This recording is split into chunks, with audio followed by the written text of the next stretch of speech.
Between India and Sri Lanka lies something impossible. A bridge made of stone. Built 14,000 years ago. Science just proved the myth was real. The Ramayana speaks of Ram Setu, a causeway constructed by an army of millions across the Indian Ocean. For centuries, scholars dismissed it as legend. Pure mythology. A story told to teach virtue, not history. But in 2003, something changed. Satellite imagery revealed what ancient texts had always known: there really was a bridge. And it was built by human hands.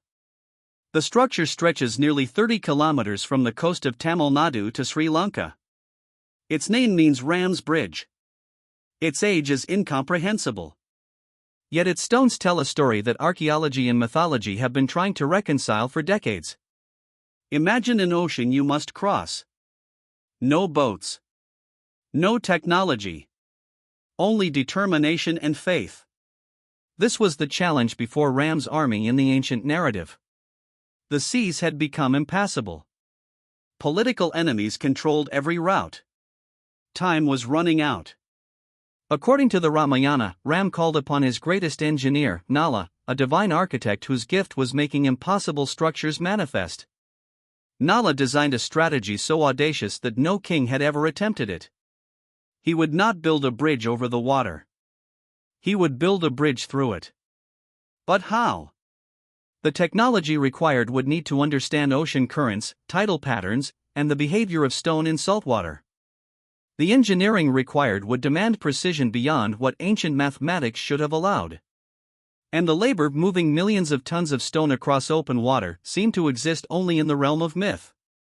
The construction began at dawn. Stones were gathered from the mountains of the south. Each rock was chosen with intention.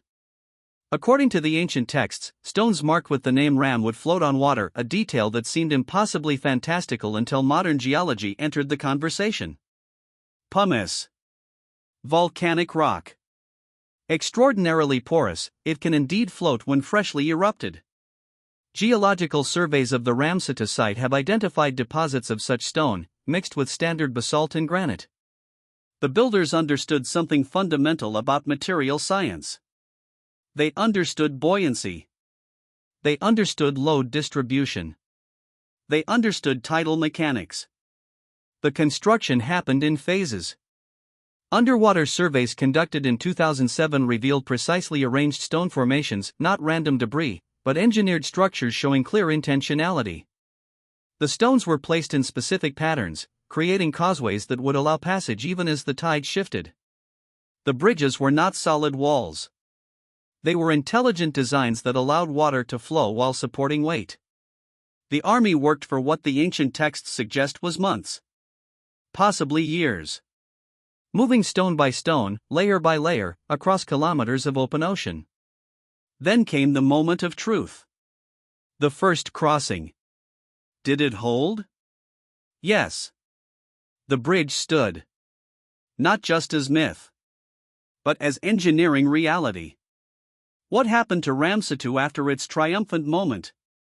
For millennia, it served as a passageway. A testament to human ingenuity and determination.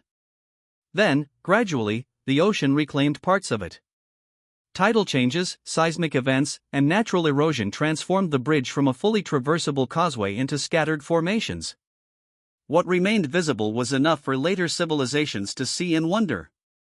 Temples were built along its route. Pilgrims walked its stones seeking blessing. Sanskrit texts described it in detail: measurements, materials, construction methods. By the time modern satellite imagery finally confirmed its existence, the bridge had already been reduced to fragments. But fragments that told an extraordinary story.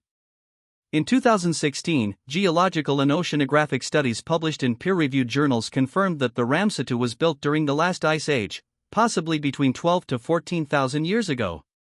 The dating aligned with one school of interpretation of Ramayana chronology. The materials matched descriptions in ancient texts. The engineering reflected knowledge that should not have existed in human civilization during that era, yet it did. We live in a time when we have divided knowledge into separate kingdoms. Science here. Ancient wisdom there. Never the two shall meet. But Ram Setu teaches us something profound. The ancients were not less intelligent than us. They were differently intelligent.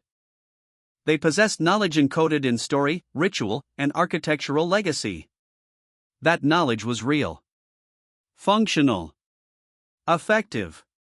When we dismiss ancient narratives as mere mythology, we lose access to the insights of civilizations that solved problems we have forgotten we need to solve. Ram Setu reminds us that the wisdom of our ancestors was not fantasy. It was encoded truth, waiting for us to develop the tools to measure it. Today, as we face climate change, resource scarcity, and the challenge of building sustainable infrastructure, perhaps we should listen again to the ancient architects. They understood how to work with nature, not against it. They understood how to engineer solutions that lasted millennia. And they understood that the greatest bridges, both physical and spiritual, are built not through domination, but through harmony with the world around us.